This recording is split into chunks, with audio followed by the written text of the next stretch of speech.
Kakain tayo, sarap na ito. Sarado yung pinunta natin. Edit din lang tayo. Mas okay rito eh. Mas okay dito.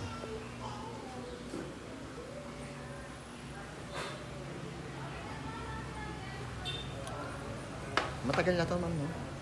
Itong bahay na to. Yung bahay. Oo, tagal na. Kasi kinuto ko yung ano, yung kahoy. Nara ata. Actually po, dati lang ito. Oo, ginawa na lang ano, no? Ginawa na napagod na lang po. Kasi matagal na to eh. Parang ano gulay dyan. Bakit? Malay mo, paano ko pa pauwiin si mami kung di ako magbablog, di ba? Oo. Papauwiin ko nga si mami. Si mami kasi nagbablog, tapos suminto. Wala nang edit-edit.